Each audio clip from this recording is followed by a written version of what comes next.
volta. A Sandra Prestes permanece conosco. Hoje tem bate-papo com a fonoaudióloga para falar um pouquinho sobre essa questão da fala, né, das crianças. E a gente recebeu aqui um elogio. Quero muito agradecer o carinho da telespectadora Elisângela. Ela escreveu para a gente de Goiás, Sandra.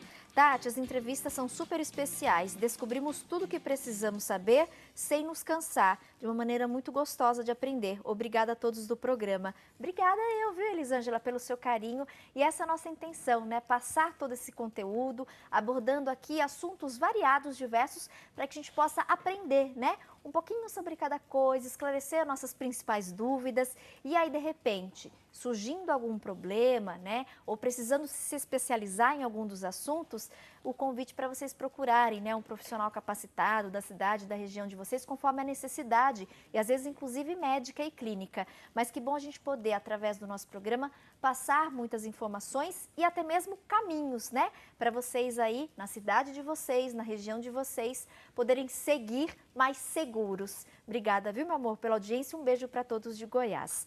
Sandra, chegou uma perguntinha muito interessante da Iramires, de Presidente Epitácio.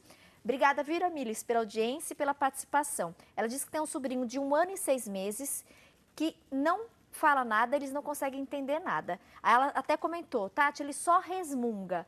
Isso é normal ou pode ser um sinal de alerta? Lembrando, o sobrinho tem 1 ano e 6 meses. Tati, eu acredito que já tenha que ser assim, uma criança em observação, tá? Como eu disse, com 1 aninho, ele já deve estar articulando esse papá, mamã, tá? Ou mesmo água, au. Então, 1 ano e 6 já é para essa família ficar em observação. Se por volta aí dos 2 anos, realmente ele continuar nesse resmungo, é indicado dele procurar um profissional para fazer uma avaliação. Tá. Tem algumas dicas técnicas ou truques, né, para as mães identificarem se o filho realmente tem a fala atrasada? Na verdade, existe essa cronologia, né, que eu digo que, infelizmente, assim, as mães acabam não tendo conhecimento.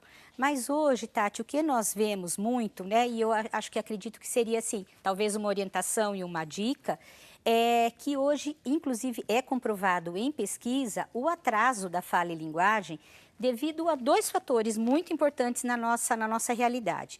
Um é a questão da alimentação, que pela vida corrida que as famílias hoje têm, perdeu-se aquele hábito da criança se sentar à mesa, da criança passar por todos os processos de alimentação, porque a criança também tem um desenvolvimento da boca através da alimentação. Que interessante. Ela começa a tomar o líquido, mamando, depois ela passa pelas papinhas e por volta de 1 ano a criança já tem que estar comendo uma comida mais sólida. E hoje, até por conta da correria das famílias, a gente vê às vezes uma criança de 2 anos ainda comendo alimentos muito pastosos. Papinhas Aos 2 anos de idade. Aos 2 anos. E isso vai interferir, como eu falei para vocês anteriormente, em toda essa questão motor oral. E aí ele acaba atrasando os sons da fala. Porque a boca depende Porque não articula, não desenvolve, isso, né? Não ela trabalha. é um exercício físico, né? Que ele faz com a boca através da alimentação. E o outro fator que você E o outro fator hoje é a questão do uso do celular e dos iPads, tá? Que está, assim, muito grande. A criança tem perdido essa interação social, essa troca comunicativa. Que é um grande estímulo, né? Que é um grande... E, na verdade, assim, é o maior fator de estimulação é essa interação com os pais. Então, hoje você vê crianças muito pequenas já com o celular na mão e perde. As crianças hoje não sabem mais brincar e os próprios pais não sabem como mais brincar com as crianças. Então, é um fator de atraso, sim, de fala e linguagem. Que nós resgatar, então, né, sim, esses hábitos. Sim.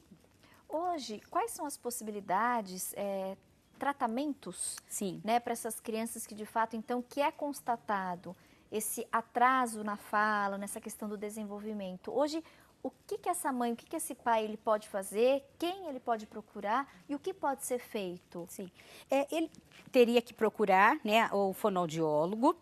Dentro da fonoaudiologia, nós vamos encontrar várias especialidades. Teria que ser um fonoaudiólogo com especialidade em linguagem, tá? Porque nós temos fonoaudiólogos que trabalham com a parte auditiva, de fazer exames auditivos, outros trabalham só com voz. Então, teria que ser um profissional que esteja capacitado para trabalhar com linguagem. Na maioria dos casos, Sandra, a partir então desse acompanhamento, é possível a gente reverter aquele quadro? Sim, é feita uma avaliação, Tati, e ver se existe só essa questão do atraso puro da fala e linguagem ou se tem intercorrências acontecendo, outras intercorrências acontecendo na vida dessa criança. Aí, claro que o fonoaudiólogo com experiência vai encaminhar para o profissional ainda de uma equipe para que seja necessário para estar também contribuindo para a avaliação dessa criança. Naquelas situações, Sandra, onde as crianças, né, tentam se manifestar, às vezes tentam pedir alguma coisa, balbuciando, ameaçando ali uma fala, mas o pai não consegue identificar, e é muito comum os pais, às vezes, tentarem adivinhar, né? Uhum. E, às vezes, nessa tentativa de adivinhar, acaba dando um nome, mas que não é aquilo que a criança está pedindo, né? Sim. Como lidar nessas situações? Porque a gente percebe que a criança está pedindo alguma coisa, mas a gente não está conseguindo entender, e aí, de repente, então é isso que você quer? E aí uma outra situação acontece em função daquela, né, do nosso achismo. A família tem que ficar observar, né, essa criança e sempre tentar conduzir com a verbalização certa. Então, se ela quer água, mas ela não consegue falar água e a mãe identifica que ela quer água, então, você quer água, a mamãe está entendendo que você quer água, então vamos tomar água. Né? E o que eu sempre falo é não usar de diminutivos, não interpretar e nem colocar nomes errados para aquele tipo, né, de situação ou desse tipo de querer da criança, mas claro que nem sempre os pais conseguem identificar. Aí, claro que acaba acontecendo comportamentos, né? A criança tendo comportamentos, às vezes, de angústia, de birra, de tristeza, em função que ela não foi compreendida. Né? E é claro que se uma criança chega nesse ponto, Tati, essa família precisa da ajuda do profissional. A gente recebeu uma outra pergunta muito interessante também, a Rita, e ela comentou, Tati, então a partir dos 2 anos, significa que as crianças já devem falar e a gente entender tudo? Não, entender tudo não, tá? Porque com 2 anos, a criança ainda está em processo de adquirir os sons da fala. Tá? A partir dos 3, 4 anos, então? Isso, nós temos assim, uma tabela que até os 5 anos a criança ainda tem. Então, para você ter uma ideia, por exemplo, os últimos sons que a criança tem na fala por exemplo, um planta, que é o R intercalado, e um prato, que é o R intercalado. Então, esses 2 fonemas, ela tem até 5 anos de idade para adquirir. Então, por isso que é importante fazer uma avaliação, porque o fonoaudiólogo vai ver se, diante da idade cronológica da criança, ele fez a aquisição dos sons daquela faixa pertinente cronológica. Porque esses últimos sons, se a criança tem 3 anos, ele ainda tem essa escala para ele poder adquirir. Então, não é motivo de risco. Interessante, né, essas orientações, porque às vezes os pais ficam muito preocupados, né? Sim. Ai, Tati, meu filho está com a fala atrasada, então, pelo que você está falando, até os 2 anos já é para ele soltar ali algumas coisinhas, dos 2 aos 3, até 4, ele já consegue se expressar, às vezes não conseguindo falar, né, articular corretamente, mas a mamãe já entende, e por volta dos 5 anos, aí ele completa, digamos assim, mais uma fase de aprendizado e começa, inclusive, a conseguir articular essas palavras mais difíceis. Por exemplo, planta, né, trava, que é com o R e o L. E o L. Ele tem até. O que acontece hoje, é claro que as crianças estão muito evoluídas e você vê crianças de 4 anos já com quadro fonológico completo, tá? Mas alguns sons ela pode até ter esse tempo de aquisição. Mas, normalmente, com 3 anos, a criança já está articulando de uma maneira muito inteligível, que é possível já fazer uma comunicação com o interlocutor. Nós vamos divulgar os contatos da Sandra, nosso tempo está acabando. Chegou mais uma pergunta muito interessante. A mãe está perguntando aqui se faz mal ela estimular o filho a falar errado, que ela acha bonitinho. Isso acontece muito, né? Às vezes a criança pronuncia, articula de uma maneira errada, e as pessoas em volta acham graça, né? Acham bonitinho e repetem esse erro.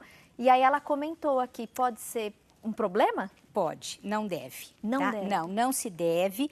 Nós devemos ter uma boa articulação, uma boa nomeação de todos os objetos, das situações, de maneira correta. E como agir com a criança aí nesses momentos? Ela Sandra? dá um modelo certo. Ela não precisa repetir o modelo errado que a criança está fazendo. Se a criança ainda está articulando errado, pode deixar, mas a mãe sempre fala o correto. O correto, isso. Porque aí a criança vai escutando aquela forma como a mãe está falando e vai começar dentro da habilidade motora a estar tentando articular correto. Até num determinado momento conseguir. Conseguir. Mas nunca falar errado, nunca falar no diminutivo com a criança. Que é muito comum também, né? Porque é bebê, mas esse bebê vai crescer.